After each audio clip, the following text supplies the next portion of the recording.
പ്രധാനപ്പെട്ട ഒരു വാർത്തയിലേക്ക്. പ്രൊഡ്യൂസേഴ്സ് അസോസിയേഷൻ തെരഞ്ഞെടുപ്പിൽ ട്രഷറർ സ്ഥാനത്തേക്ക് സാന്ദ്ര തോമസ് നൽകിയ പത്രിക തള്ളാൻ സാധ്യത. വരണാധികാരിയുടെ നിലപാടിൽ പ്രതിഷേധിച്ച് സാന്ദ്ര തോമസ് യോഗത്തിൽ ബഹളം വെച്ചു.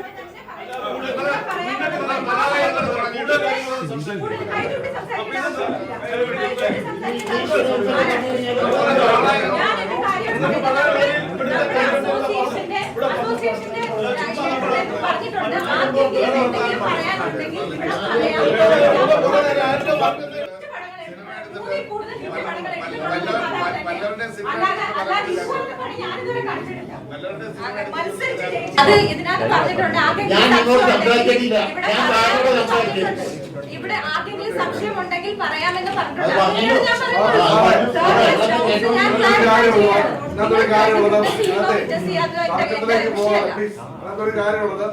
സാറൊരു ഡിസ്ക്രിമിനേറ്റിംഗ് പവർ ഉണ്ട്.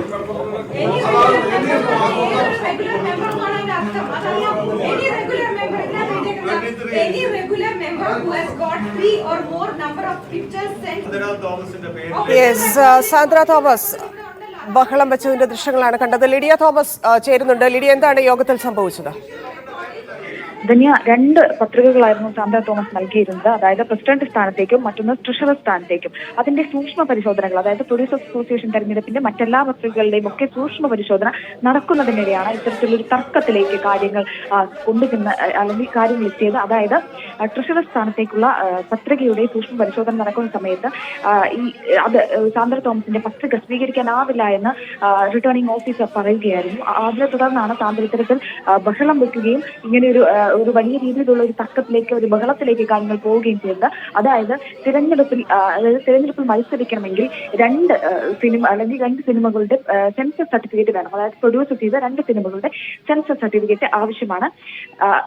3 സിനിമകളുടെ സെൻസർ സർട്ടിഫിക്കറ്റ് ആവശ്യമാണ്.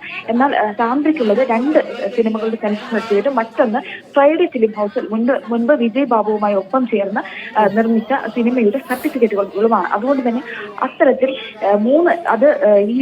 മൂന്നാമത്തെയായി ഈ ഫ്രൈഡേ ഫിലിം ഹൗസിന്റെ ഈ സെൻസർ സർട്ടിഫിക്കറ്റ് കൂട്ടാൻ ആകില്ല എന്ന നിലപാടാണ് റിട്ടേണിംഗ് ഓഫീസർ എടുത്തത്. അത്തരത്തിലാണ് ഒരു തിരഞ്ഞെടുപ്പിന്റെ രീതി, അല്ലെങ്കിൽ ഈ ഒരു പ്രൊഡ്യൂസേഴ്സ് അസോസിയേഷൻ തെരഞ്ഞെടുപ്പിന്റെ നിയമം അത്തരത്തിലാണ് എന്ന റിട്ടേണിംഗ് ഓഫീസർ അറിയിച്ചതിനെ തുടർന്നാണ് ഇത്തരത്തിൽ സാന്ദ്ര വലിയ രീതിയിൽ ബഹളം വെക്കുകയും തർക്കത്തിലേക്കും കാര്യങ്ങളിലേക്കൊക്കെ പോവുകയും ചെയ്ത് മറ്റംഗങ്ങളുമായി, അതായത് പ്രൊഡ്യൂസേഴ്സ് അസോസിയേഷനിലുള്ള മറ്റംഗങ്ങളുമായും ബി രാഗേഷും അനിൽ തോമസ് അടക്കമുള്ള ആളുകളുമായി തർക്കത്തിലേക്ക് വരികയും അത് വലിയ രീതിയിലുള്ള ഒരു ബഹളത്തിൽ കലാശിക്കുകയുമായിരുന്നു.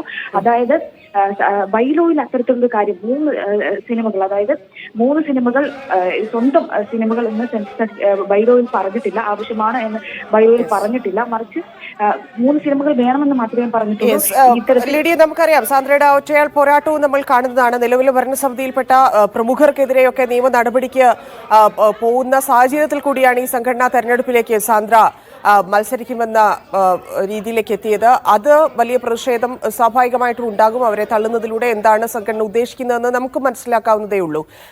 ഈ യോഗത്തിൽ ആരൊക്കെ സാന്ദ്രയെ അനുകൂലിച്ചു? അത് ടെക്നിക്കൽ എറർ മാത്രമാണോ, ഇല്ലെങ്കിൽ അവരെ മാറ്റുക എന്നതിന്റെ ഒരു ഗൂഢാലോചനയുടെ ഭാഗമായിട്ട് വേണോ ഈ പ്രശ്നത്തെ കണക്കാക്കാൻ?